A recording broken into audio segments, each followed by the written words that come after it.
से लेकर राज्य सरकारों तक देश का क्या हाल कर दिया।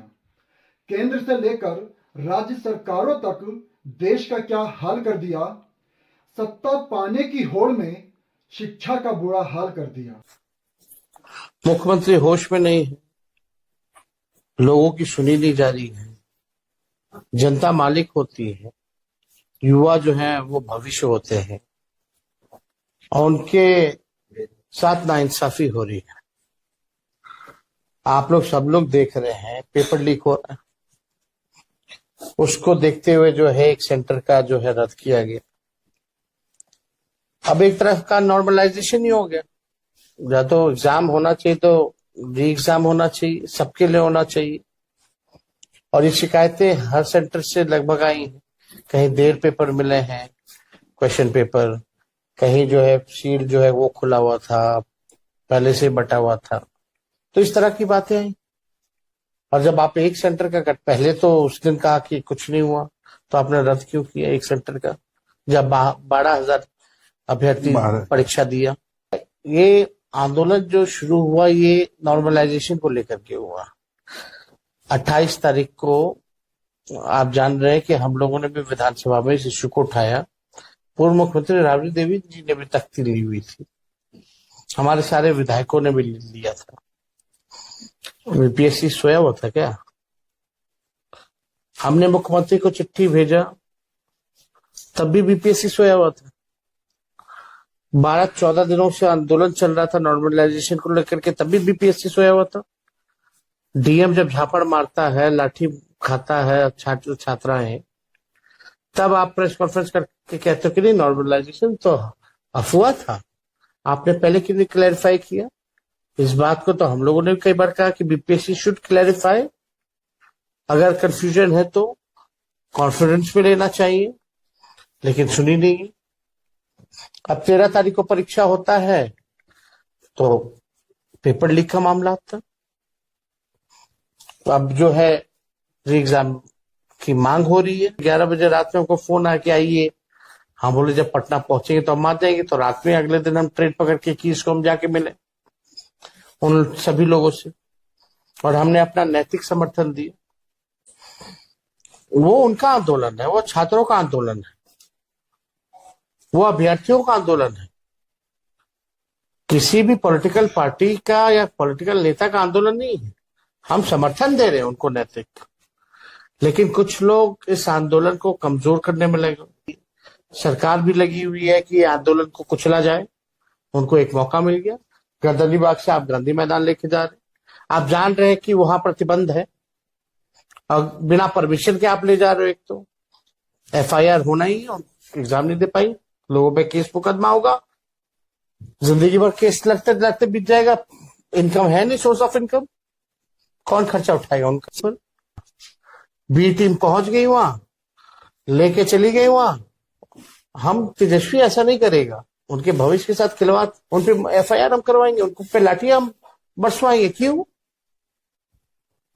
आपके ही आंदोलन की वजह से जो है परीक्षा जो है नॉर्मलाइजेशन उसने क्लैरिफाई किया। ये आंदोलन की ताकत थी, शांतिपूर्ण ढंग से। एक सेंटर को रद्द करना पड़ा जब छात्रों ने एविडेंस दिया, तो वो शांतिपूर्वक ही, वो ताकत थी। और अभी जो था दबाव था भारी। I am the leader of opposition. हमें जनता के मुद्दे उठाने हैं और हम उठा रहे हैं, तो यू शुड आंसर बैक। यही हमारा लोकतंत्र की खूबसूरती है। लेकिन मुख्यमंत्री होश में नहीं है, कहाँ है, कोई जवाब नहीं।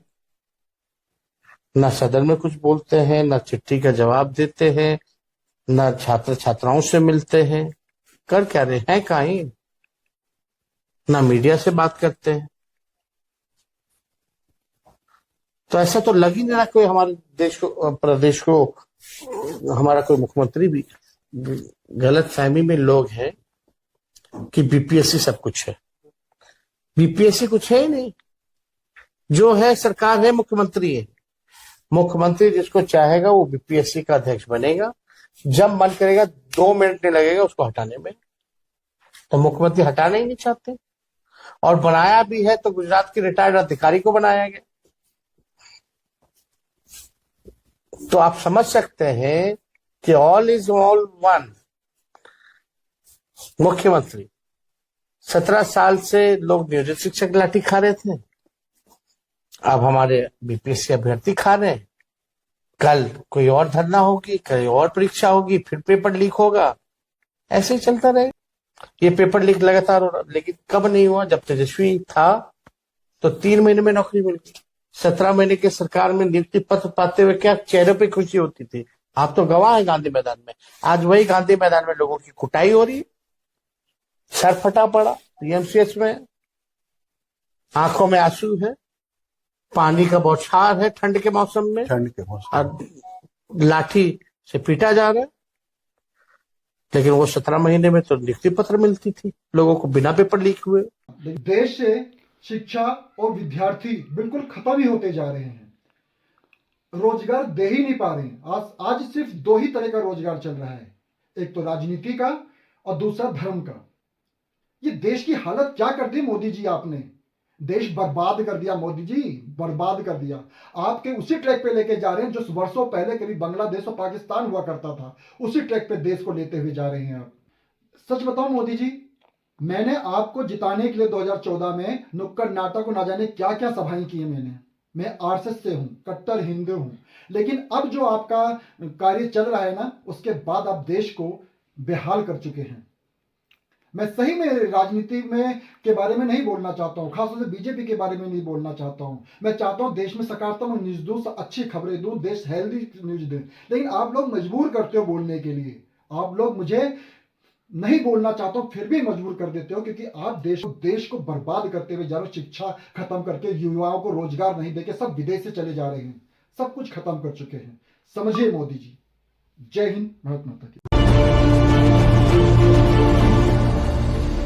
लेटेस्ट अपडेट्स के लिए चैनल को सब्सक्राइब करें और बेल आइकन को प्रेस करें।